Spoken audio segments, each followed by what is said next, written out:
fast frequency response resource within a high renewable power system.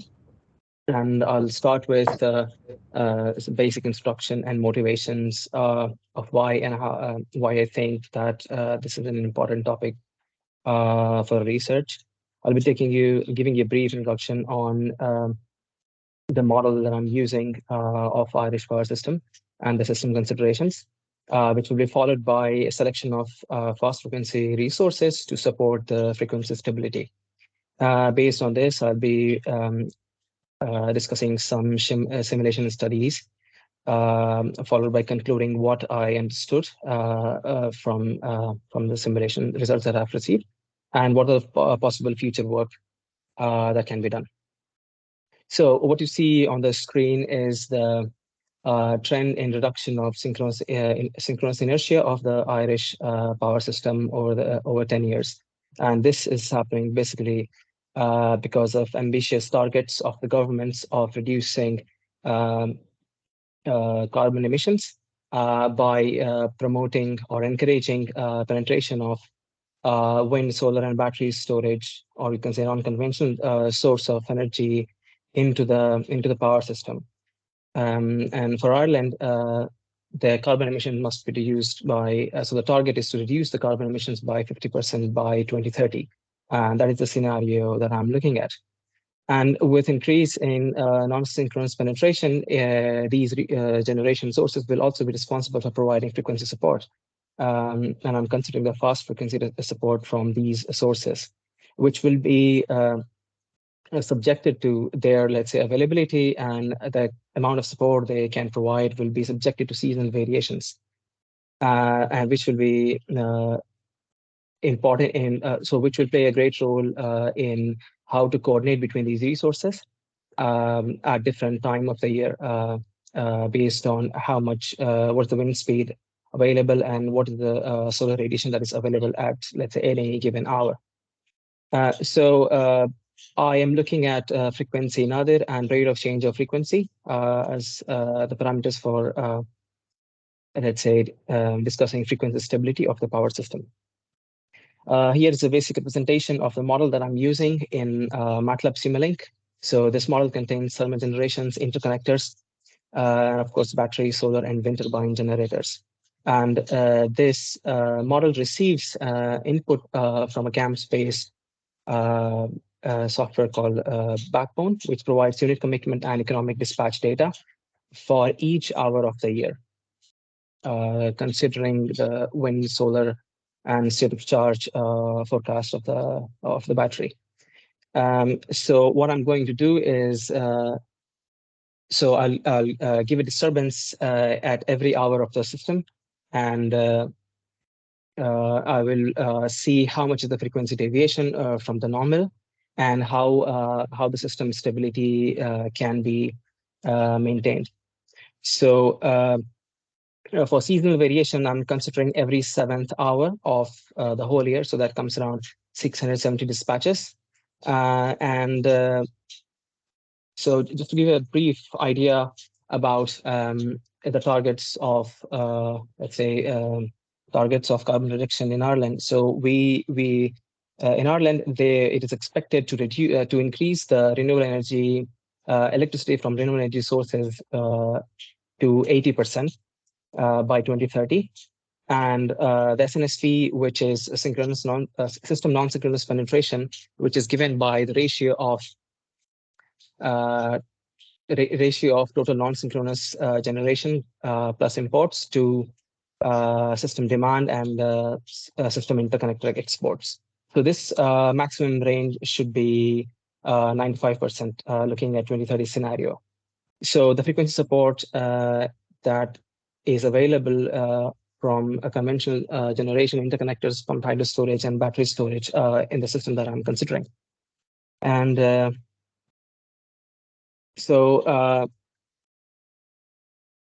considering battery, solar, and wind turbines for the fast frequency support. For the battery, minimum state of charge is set to be 10%. And the amount of the capacity that battery can actually use to provide frequency support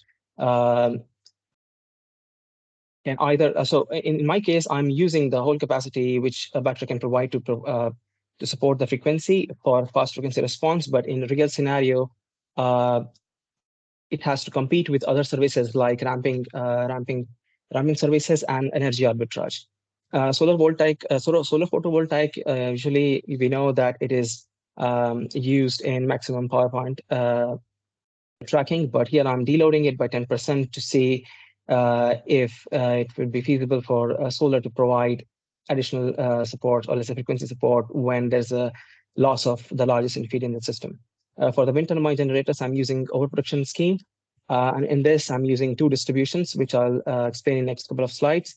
And I'm using two types of frequency response. One is proportional response, and I'm changing the gain K, which again will come later into the slides, and the fixed type response.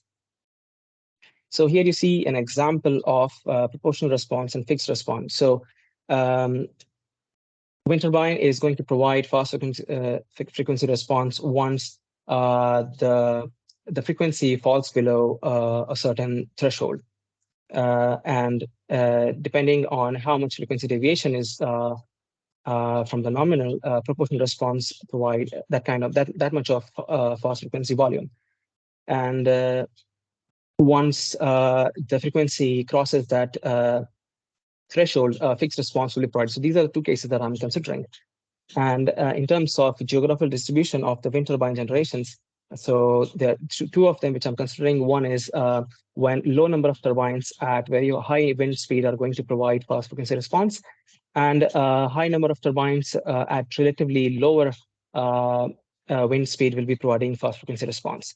And a point to be noted here is that any wind turbine which is operating under 0.2 per unit of operating point will not be, let's say, used in providing any kind of frequency support.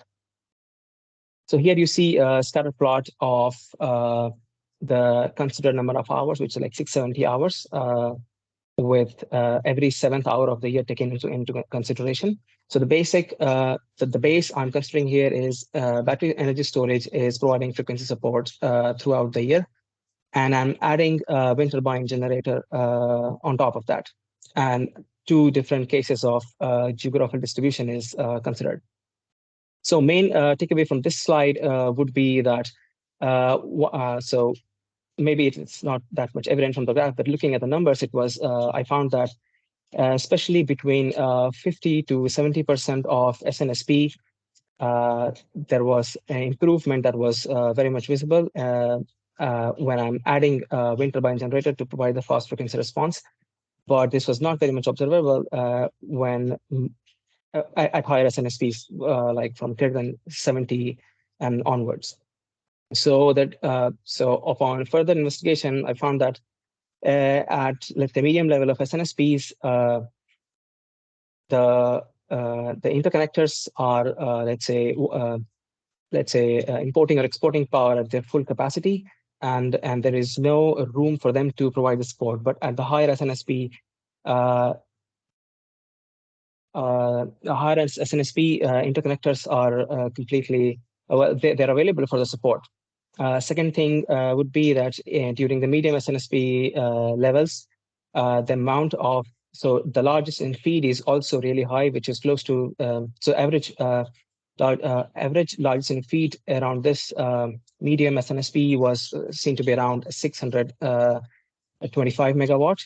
And above 70% of SNSP, the amount of the largest in feed, the average value was close to around 325 megawatts. So the difference was also because of the magnitude of loss of largest in feed. And similar trend was also observed in the rate of change of frequency. So this is the only slide for rate of change of frequency that I'm showing. The next slide, which shares, let's say, the box and viscous plot comparison between wind turbine generation, so proportional response, which is obtained from the wind turbine generation. So you could see that upon increasing the proportional gain, the frequency there improves. But again, later in the slide, you will see that with increase in, let's say, the improvement of frequency now there, the delay of the frequency now there also is impacted, which I'm not, let's say, showing in this slide. And the next thing would be to include photovoltaics, let's say, support by PV power plants, which is represented here. So you can see that there is some improvement when photovoltaics plant, supply from a photovoltaic plant is added to the fast frequency response on top of battery energy storage system.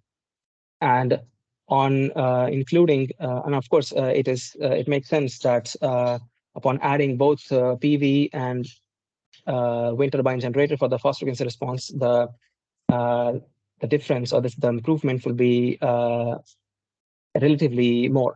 One point to note here is that when you see the blue plot, this includes all the hours where there was no solar available for the fast frequency response, and then when there was more than 10 megawatt of solar which was available, which was dispatched.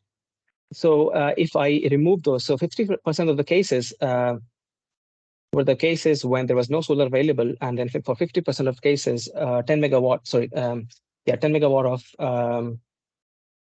of solar was available in each hour. So if I remove the previous cases, you'll see much more improvement. So that means that we need to account for the seasonal availability, seasonal variability when considering the frequency improvement, depending on which of the resources are taken into consideration for the fast frequency response. Other case that arises, that was mentioned in the literature, was of secondary frequency dip. So what happens is when many wind farms are providing the support, there is certainly going to be an improvement in the frequency nadir, but after some time, the wind farms will go in energy recovery mode. So that would lead to a secondary dip. So this is a prevalent issue. That is what I'm looking at, and that needs to be tackled. So here, you see the three graphs here. So the black dotted graph is when no FFR from wind turbines is provided. The blue one is when there is secondary frequency dip, when many wind farms at a time go into energy recovery mode. And the third one, which is the dashed pink trace, is actually when after tuning the parameters of the fixed response. So I took an example to show you how the type of the FFR approach, the choice of type of FFR approach actually affects the secondary frequency dip. So when you see the orange graph, when a fixed type of response is being used, you can see a secondary frequency dip around 32 seconds. But when I change this to proportional response, I don't see any frequency dip, although there is a slight, so the frequency nadir actually becomes slightly worse. But I don't think that would be a problem because we are still within range of tolerable limit of frequency deviation. And so this condition was observed for 4% of the dispatched hours, and mostly the SNSP range was between 74 to 86%, meaning when the wind, let's say wind turbine generation is maximum. And this was happening. So upon looking at other generators, it was seen that the maximum largest in feed was 222 megawatt, which is half of the maximum rating of the generator, which is available at that point. And moving on, I changed the system conditions. And in this, the change is because of, so the previous data was based on, let's say, the available 2030 scenario a year back, but this is the most recent one which I was looking at. And here you can see the SNSP range has increased from 93% to 93%. And the main difference I want to point out between the previous dispatch, or let's say previous portfolio and the current portfolio of generation, is that the battery rating increased, amount of wind generation, or let's say the rated wind generation increased. And that's why you can see there's a bit of change in the largest in feed as well as the system inertia. And in the last, let's say, scenario, I was using battery energy storage system as the baseline, but here I'm not using that anymore for the fast frequency response. So this is what the scatter plot looks like for the frequency nadir for, let's say, every 7th hour of the year. So initially, I'll be focusing on improvement of the top two clusters that you see that you see in red here. So I'm considering only these two cases, meaning I'm considering the SNSP between, let's say, percentage between 60% and 93%. So I'm trying to improve the frequency profile a bit further. So what I observed was when I'm applying again the wind turbines fast frequency response, depending on how many wind turbines are available, a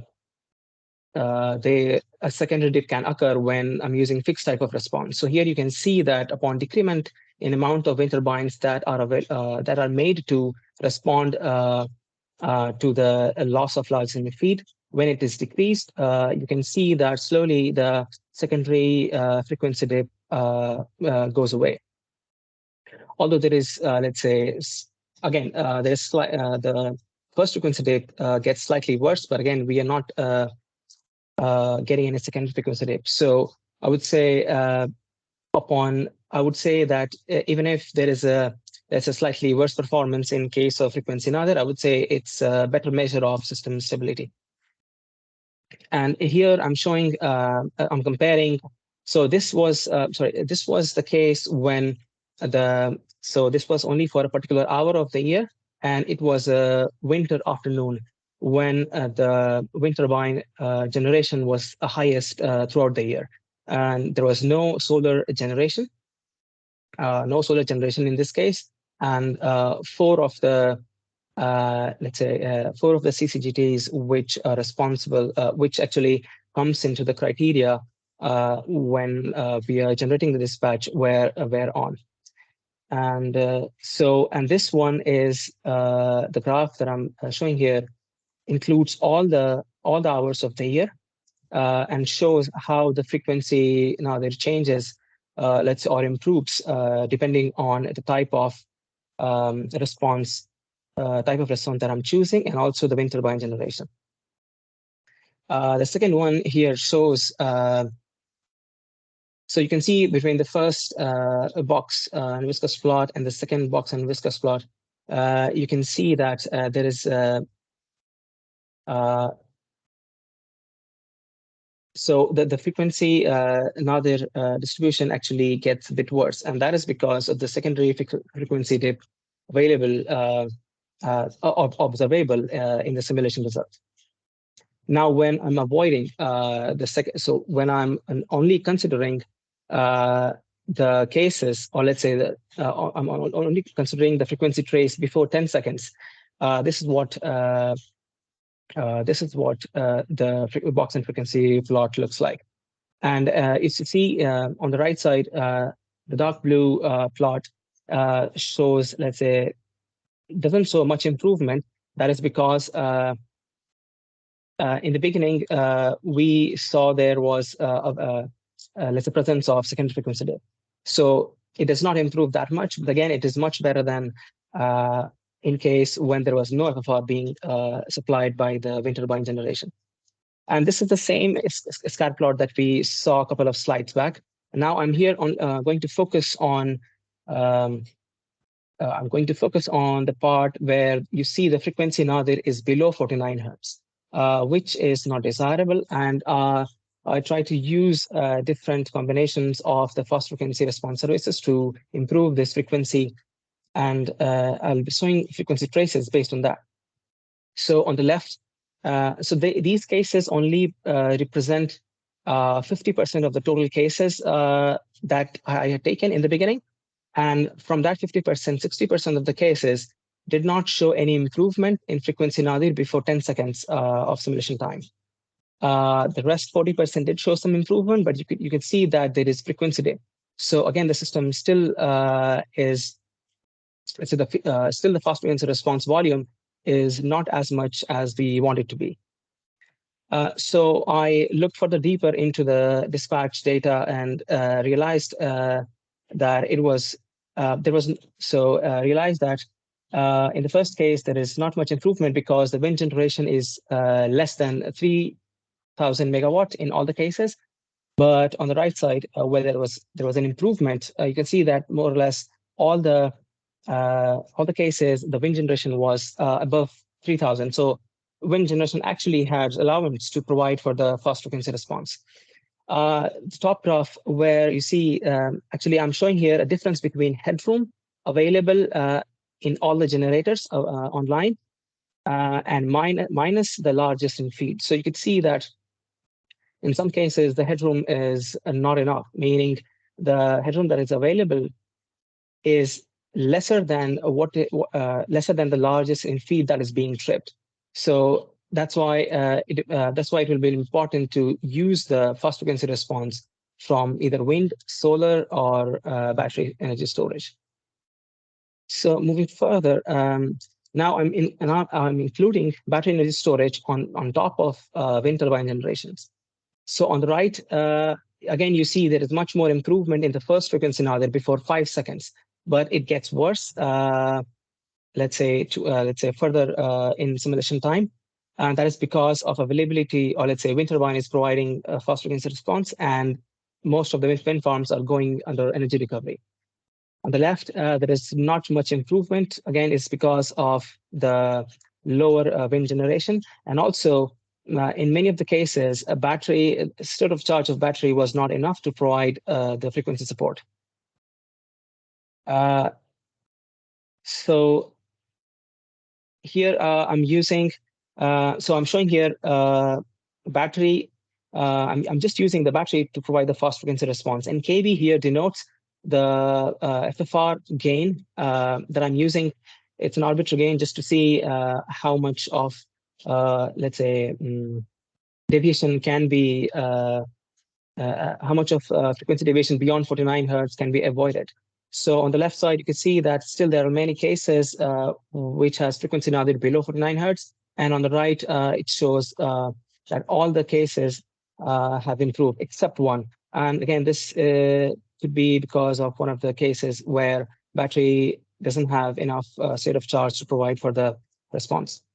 And secondly, here I'm increasing the gain by 0.6, and you could see in both the cases, all the frequency traces are above 49 hertz. So you could see the improvement when I'm just using the battery energy storage system.